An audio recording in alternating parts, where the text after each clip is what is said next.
ಭಾರತೀಯ ಜನತಾ ಪಕ್ಷದ ಅಭ್ಯರ್ಥಿಗಳು ಅಥವಾ ಅಭಿಮಾನಿಗಳು ಅಥವಾ ಇಂಡಿ ಒಕ್ಕೂಟದ ಅಭ್ಯರ್ಥಿಗಳು ಅಥವಾ ಅಭಿಮಾನಿಗಳು ಇಬ್ಬರು ಪಟಾಕಿಯನ್ನು ಹೊಡೆಯುವ ಸಮಯ ಅಲ್ಲ ಇದು. Yes correct. ಇಬ್ಬರು ಪಟಾಕಿಯನ್ನು ಹೊಡೆಯುವ ಸಮಯ ಅಲ್ಲ.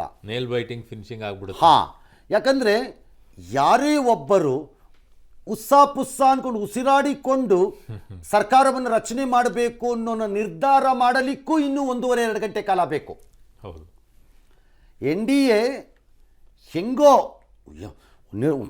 ಆಯ್ತಪ್ಪ ಅನ್ನೋ ಥರ ಉಸಿರನ್ನು ಬಿಟ್ಕೊಂಡು ಮಾಡ್ತೀನಿ ಸರ್ಕಾರ ಅನ್ನೋದನ್ನು ಹೇಳಕ್ಕೂ ಅವ್ರಿಗೂ 1.5 ಗಂಟೆ ಬೇಕು.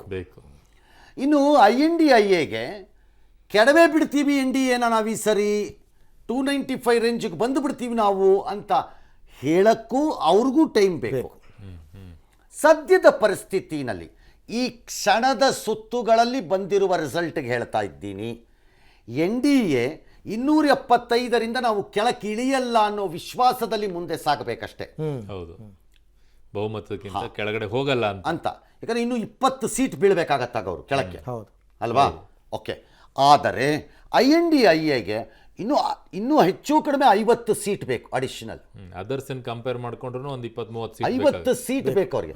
ಅದರ್ಸ್ ಅಲ್ಲಿ ಎಲ್ಲರೂ ಅವ್ರಿಗೆ ಬರಬೇಕು ಅಂತ ಏನಿಲ್ವಲ್ಲ, ಸೊ ಹಾಗಾಗಿ ಅದನ್ನ ಪಕ್ಕಕ್ಕೆ ಇಟ್ಕೊಳ್ಳೋಣ, ಅಲ್ವಾ? ಹಾಗಾಗಿ 50 ಸೀಟ್ ಬರಬೇಕು INDIAಗೆ. ಟ್ರಬಲ್ ಎಲ್ಲಾಗ್ತಾ ಇದೆ ನನಗೆ ಅಂತಂದರೆ, ನನ್ನ ಅನುಭವದಲ್ಲಿ ಹೇಳೋದಾದರೆ NDAಗೆ 50 ಸೀಟ್ ಆ್ಯಡ್ ಆಗಬಹುದು ಮುಂದೆ ಎಲ್ಲೋ ಸುತ್ತುಗಳಲ್ಲಿ ಅನ್ನೋದು ಸದ್ಯಕ್ಕೆ ಕಾಣಿಸ್ತಾ ಇಲ್ಲ. ಹೋಲ್ಡ್ ಆಗಿದ್ದಾರೆ ಇಬ್ರು, ಅಲ್ಲಿ ಹೋಲ್ಡ್ ಆಗ್ತಾ ಇದೆ, ಅದು ಹೌದು, ಕಾಣಿಸ್ತಾ ಇಲ್ಲ ಹಂಗೆ ಸದ್ಯಕ್ಕೆ. ಇಲ್ಲ ಕಾಣಿಸ್ತಾ. ವೆರಾಸ್ ಈ BJP ನೇತೃತ್ವದ NDAಗೆ 35 ಸೀಟ್ ಆ್ಯಡ್ ಆಗ್ಬಿಟ್ಟು ಬಂದ್ಬಿಡ್ಬೋದು ಅನ್ನೋ ಲಕ್ಷಣನೂ ಸದ್ಯಕ್ಕೆ ಕಾಣಿಸ್ತಾ ಇಲ್ಲ. ಎರಡು ಅದರಲ್ಲೇ ಇದ್ದಾರೆ, 290 ಇಲ್ಲಿ ಈ ಕಡೆ 30 ಅಲ್ಲೇ ಇದೆ. ಹಾಗಾಗಿ ಇಬ್ಬರೂ ಪಟಾಕಿ ಇಟ್ಕೊಂಡಿದ್ರೆ ಇಬ್ಬರೂ ಕಾಯ್ಬೇಕು. ಇನ್ನು 1.5 ಗಂಟೆ ಆದ್ರೂ ಕಾಯ್ಬೇಕು ಅಟ್ಲೀಸ್ಟ್. ಕೋಲಾರದ ಮಾತ್ರ ವೆರಿ ಸರ್ಪ್ರೈಸಿಂಗ್ ಸರ್, 2,000 ಮತಗಳಷ್ಟೇ ಮುನ್ನಡೆಯನ್ನ ಪಡ್ಕೊಳ್ತಾ ಇದ್ದಾರೆ. 60,000 ಲೀಡಲ್ಲಿ ಇದ್ದವ್ರು 72,000 ಕುಸಿದು ಹೋಗ್ತಾರೆ ಸರ್. 2,000 ಲೀಡಿಗೆ ಬಂದು ತಲುಪಿದ್ದಾರೆ. ಅಂದ್ರೆ ರೌಂಡ್ಸ್ಗಳು ಹೆಂಗ್ ವ್ಯತ್ಯಾಸ ಆಗುತ್ತೆ ಸರ್ ಅಸೆಂಬ್ಲಿ ವೈಸ್. ಸೊ ಈ ಏರ್ಪೇರ್ ಮೇಲ್ಗಡೆಗೆ ಮಾತ್ರ ಕಾಣಿಸ್ತಾ ಇಲ್ಲ.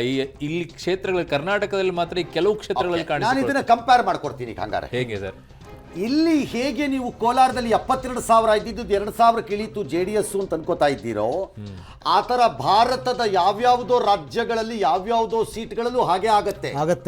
ಮುನ್ನಡೆಯನ್ನು ಇಟ್ಕೊಂಡಿರ್ತಾರೆ, ಹಾಗೆ ಆಗತ್ತದು. ಹೊಸ ಅದು ಸೆಗ್ಮೆಂಟ್ ಕಾಂಗ್ರೆಸ್ ಪರಾನೂ ಆಗ್ಬೋದು, BJP ಪರಾನೂ ಆಗ್ಬೋದು. ಅಸೆಂಬ್ಲಿ ಸೆಗ್ಮೆಂಟ್ ವೈಸ್ ಓಪನ್ ಆದಾಗ ನಾನು ಐ ಕಾಂಟ್ ಸೇ ಇವ್ರಿಗೆ ಆಗತ್ತೆ ಅವ್ರಿಗೆ ಆಗತ್ತೆ ಅಂತ ಹೇಳಕ್ಕಾಗಲ್ಲ. ಬಟ್ ಯಾರಿಗೆ ಬೇಕಾದ್ರೂ ಆಗ್ಬೋದು, ಬಟ್ ಇಟ್ ಈಸ್ ಪಾಸಿಬಲ್. ಅದಕ್ಕೆ ಎಕ್ಸಾಂಪಲ್ ಇವಾಗ Kolar. Exactly Kolar. Big margin ಇದ್ದಿದ್ದು 60,000-70,000 ಇದ್ದಿದ್ದೆಲ್ಲ ಕುಸಿದು ಹೋಗುತ್ತೆ ಅನ್ನೋದಾದ್ರೆ ಡೆಫಿನೆಟ್ಲಿ ಬೇರೆ ಕಡೆಗೂ ಆ ಪರಿಸ್ಥಿತಿಗಳು ಇದ್ದೇ ಇರುತ್ತೆ. ಹಾಗಾದ್ರೆ 10,000 12,000 ಲೀಡಲ್ಲಿ ಇರೋರು ಏನು ಖುಷಿ ಪಡೋದು ಬೇಕಾಗಿಲ್ಲ, ಹೆಂಗ್ ಬೇಕಾದ್ರೂ ಹೋಗ್ಬೋದು. 60,000ನೇ ಇಳಿದೋಯ್ತು ಈ ಸರ್ತಿ. ಅದಕ್ಕೆ ನಾನು ನಿಮ್ಗೆ ಆಗ ಹೇಳಿದ್ದು, 1,00,000 ವೋಟನ್ನು ದಾಟಿದವರು 10ನೇ ಸುತ್ತನ್ನು ಪೂರೈಸಿ ಬಿಟ್ಟಿದ್ದಾರೆ ಅನ್ನೋದಾದ್ರೆ, ಆಗ ಏನೇ ವರ್ಷ ಆದ್ರೂ ನಾನು ಒಂದು 20,000ದಲ್ಲಿ ಗೆಲ್ಬೋದೇನಪ್ಪ ಅನ್ನೋ ಲೆಕ್ಕಾಚಾರಕ್ಕೆ ಬರ್ಬೋದು ಬೇಕಾದ್ರೆ. ಸೇಫರ್ ಝೋನ್ ಅಲ್ಲಿ ಅದು ಉಳಿದಿದ್ದ ಎಲ್ಲ ಲೀಡ್ಗಳೇನಿದೆ, ಈವನ್ ಅಪ್ ಟು 50,000 10 ರೌಂಡ್ ಇದ್ರೆ ಬಾಕಿ ಕ್ಲೀನ್ ಆಗಿ ಇದ್ರೆ ಏನ್ ಬೇಕಾದ್ರೂ ಆಗ್ಬೋದು. ಆಗಲಿ 50,000 ಆದ್ರು ಅಲ್ಲಿ ಏನ್ ಬೇಕಾದ್ರೂ ಆಗ್ಬೋದು. ಮಿನಿಮಮ್ 1,00,000 ಆದ್ರೂ marginal massiveness of a Lok Sabha constituency ನಿಮಗೆ.